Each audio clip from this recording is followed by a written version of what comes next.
Hello बच्चों, स्वागत है आप सभी का हमारे YouTube channel RP online classes में। मैं आरपी यादव। आज का इस क्लास में 11th क्लास इकोनॉमिक्स का एक मॉडल सेट का कुछ क्वेश्चंस और उसका सॉल्यूशन यानी आंसर हम आप लोग को बताने वाले हैं। ठीक है, और ये जो मॉडल सेट है ये 2021-22 सेशन के लिए है। ठीक है, यानी जो बच्चे 2022 में एग्जाम देने वाले हैं, या तो आर्ट्स के हों, या तो साइंस के हों, या तो कॉमर्स के हों। ठीक है, 2022 में एग्जाम देने वाले बच्चों के लिए झारखंड बोर्ड के तरफ से यानी झारखंड बोर्ड के द्वारा इकोनॉमिक्स सब्जेक्ट क्लास 11th का एक मॉडल सेट जारी की गई है। उसका क्वेश्चन और आंसर हम आप लोग को बताने वाले हैं, तो ध्यान दोगे। ये है आपका झारखंड शैक्षणिक अनुसंधान एवं प्रशिक्षण परिषद रांची झारखंड के द्वारा जारी की गई 2021-22 सेशन में जो इकोनॉमिक्स का जो मॉडल सेट है वो, और ये है हमारा सेट नंबर 2। सेट नंबर 1 2021-22 का हम आप लोग को पहले बता चुके हैं। तो इसका जनरल इंट्रोडक्शन में ध्यान दोगे। ठीक है, अब क्वेश्चन नंबर फर्स्ट क्या है।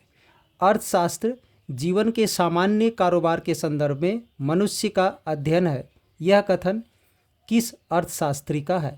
तो ये है हमारा बी नंबर, अल्फ्रेड मार्शल। ठीक है, इसके बाद 2 में क्या है, ध्यान दोगे। 2 में है आर्थिक समस्या क्यों उत्पन्न होती है? तो आर्थिक समस्या उत्पन्न होने का मेन कारण डी नंबर है, ध्यान दोगे, संसाधनों की दुर्लभता। ठीक है, इसके बाद 3 में है निम्नलिखित में से कौन एक जनसांख्यिकीय आंकड़ा नहीं है? तो वो डी नंबर हो जाएगा। भारत में बाढ़ से हर वर्ष कई लोग बेघर हो जाते हैं, इसमें किसी प्रकार का आंकड़ा प्रदर्शित नहीं किया गया है। ठीक है, इसलिए ये हो जाएगा इसका आंसर। ठीक है, 4 में शब्द स्टैटिस्टिक्स की उत्पत्ति किस लैटिन शब्द से हुई है? तो वो सी नंबर हो जाएगा, स्टेटस। ठीक है, इसके बाद 5 में क्या है, सो ध्यान दोगे। सभी समस्याओं की जड़ है, तो इसमें से सभी समस्याओं की जड़ क्या है? तो अभाव। ठीक है, बी नंबर 5 का क्या हो जाएगा? तो बी नंबर हो जाएगा, ध्यान दोगे। 6 में है निम्नलिखित में से चर का एक उदाहरण है, तो वो हो जाएगा राष्ट्रीय आय। ठीक है, सी नंबर 6 का क्या हो जाएगा? तो सी नंबर हो जाएगा। 7 में है प्रतिदर्श सर्वेक्षण से क्या लाभ है? तो कम खर्च। बी में है कम प्रगणक की आवश्यकता। सी में है कम समय। तो ये तीनों होगा। ठीक है, यानी इसका आंसर हो जाएगा डी नंबर, इसमें से सभी। ठीक है, 8 नंबर, इसमें से किस संस्था के द्वारा समाज आर्थिक मुद्दों पर राष्ट्रीय स्तर के लिए सर्वेक्षण किया जाता है? तो इसका आंसर हो जाएगा बी नंबर, राष्ट्रीय प्रतिदर्श और सर्वेक्षण संगठन। 9 नंबर में ध्यान दोगे, भारत की जनगणना में किस प्रकार के सांख्यिकीय आंकड़े एकत्रित किए जाते हैं? तो फर्स्ट है जन्म दर और मृत्यु दर संबंधित। बी में है साक्षरता। सी में है जनसंख्या के आकार और संरचना। इसमें तो तीनों चीज़ होता है, यानी भारत में तीनों चीज़ का जनगणना की सांख्यिकीय आंकड़े एकत्रित किए जाते हैं, यानी इसका आंसर डी नंबर हो जाएगा, इसमें से सभी। ठीक है, 10 नंबर है इसमें से किस विधि में उत्तरदाता को प्रभावित किया जा सकता है? तो टेलीफोन सर्वेक्षण से, यानी सी नंबर हो जाएगा। ठीक है, अब इसके बाद 11 में ध्यान दोगे, वर्ग सीमा 60 और 80 का मध्य बिंदु क्या होगा? तो इसका मध्य बिंदु यानी इसका बीच में क्या है, 70 आ जाएगा, यानी दोनों को जोड़ के 2 से भाग दे देना है, 70 आ जाएगा, यानी ए नंबर हो जाएगा इसका आंसर। तो ध्यान दोगे।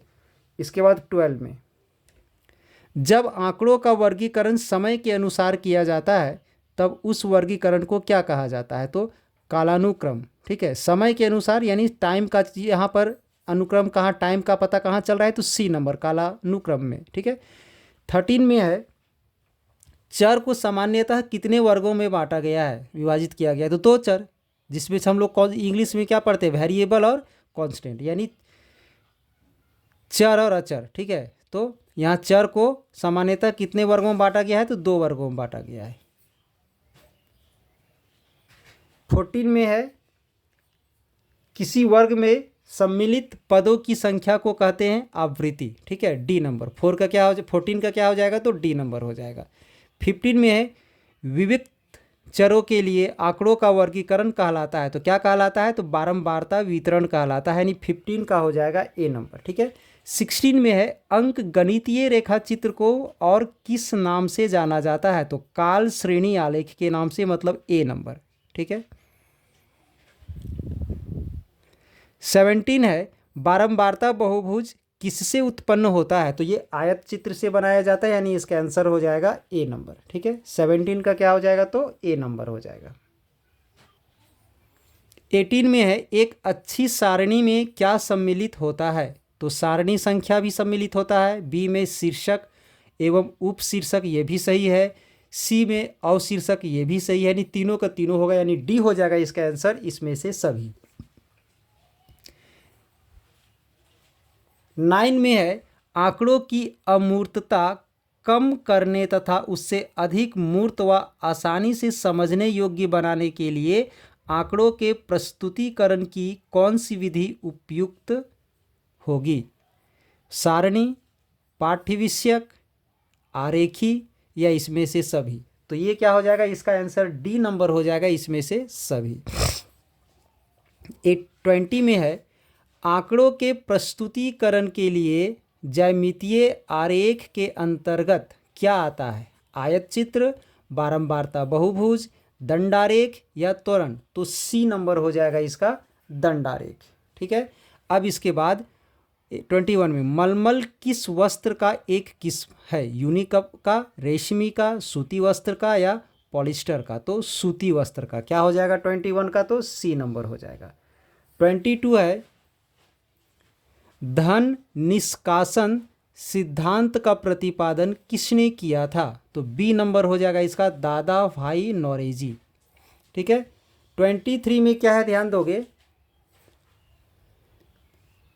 निर्यात अतिरेक से क्या तात्पर्य है, तो इसका बी हो जाएगा आयात की तुलना में निर्यात का अधिक होना। ठीक है। 24 है औपनिवेशिक भारत में साक्षरता दर कितनी थी, तो अप्रॉक्स 12% थी, तो ये कितना हो जाएगा, तो 16% से कम हो जाएगा, मतलब 24 का सी नंबर हो जाएगा। 25 में है भारत में सर्वप्रथम रेलगाड़ी किन दो स्थानों के बीच चली थी, तो डी नंबर हो जाएगा बम्बई और थाने के बीच में चली थी। ठीक है। 26 पूंजीवादी अर्थशास्त्र, यानी 25 का आंसर क्या हो जाएगा, तो डी नंबर। ठीक है। अब 26 में आते हैं, पूंजीवादी अर्थव्यवस्था का आधार होता है, क्या होता है, तो सी नंबर हो जाएगा इसका।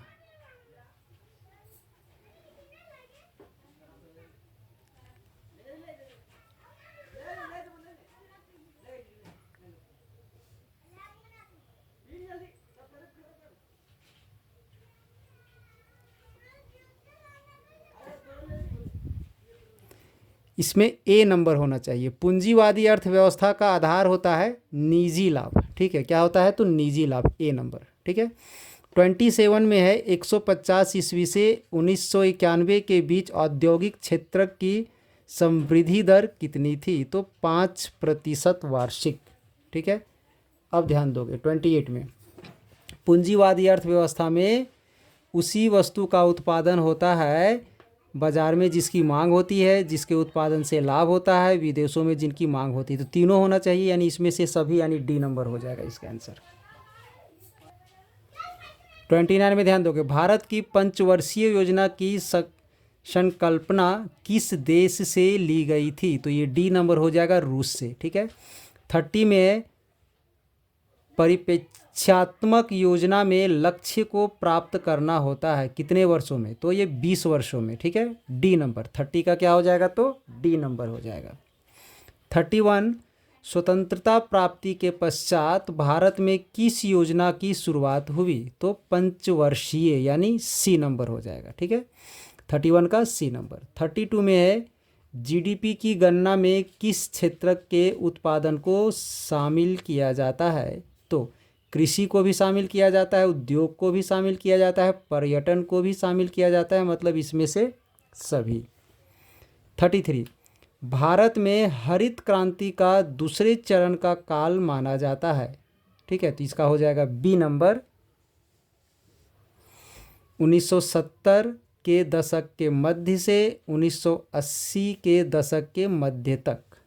ठीक है, अब ध्यान दोगे 34 में, औद्योगिक नीति 1956 के प्रस्ताव में उद्योगों को कितने वर्गों में विभाजित किया गया?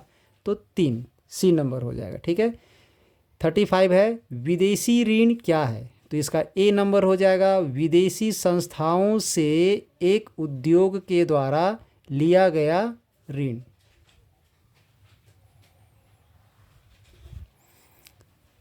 36, 1980 के दशक के अंत में उत्पन्न आर्थिक संकट से बचने के लिए भारत को IMF से कितनी राशि ऋण के रूप में मिली थी? तो बी नंबर हो जाएगा, $7 बिलियन। ठीक है, इसके बाद ध्यान दोगे 37, नई आर्थिक नीति 1991 में कितने उद्योगों के लिए लाइसेंस की अनिवार्यता को जारी रखा गया? तो इसका आंसर हो जाएगा सी में 6। ठीक है, 38, HCL टेक्नोलॉजी किस प्रकार की कंपनी है? तो ये है हमारा IT कंपनी, यानी इसका आंसर हो जाएगा डी नंबर। 39 है, कंपनियों के द्वारा किसी बाहरी स्रोत से नियमित सेवाओं को प्राप्त करने की प्रक्रिया क्या कहलाती है? तो वो बाह्य प्रापण। ठीक है, यानी बी नंबर। 40 में है, भारत में LPG नीति से लाभान्वित नहीं होने वाला एक क्षेत्रक है, वो है आधार संरचना। ठीक है, तो ये था हमारा 11th क्लास अर्थशास्त्र के लिए 2021-22 सेशन में, यानी 2022 में एग्ज़ाम देने वाले बच्चों के लिए झारखंड बोर्ड के द्वारा जारी की गई एक मॉडल पेपर का क्वेश्चन एंड आंसर। तो आई होप आप लोग को आज का ये क्लास अच्छा लगा हो, तो इसके लिए एक लाइक कर दें, वीडियो को ज़्यादा से ज़्यादा शेयर कर दें। ठीक है, और अगर आपके लिए लगता है कि ये ज़्यादा फ़ायदेमंद चैनल हो सकता है, आपके भविष्य के लिए लाभदायक साबित हो सकता है, तो इस चैनल को अगर अभी तक आप लोग सब्सक्राइब नहीं किए हैं तो चैनल को सब्सक्राइब कर दें, ताकि हर एक लेटेस्ट वीडियो आपको समय पर प्राप्त होते रहे। धन्यवाद।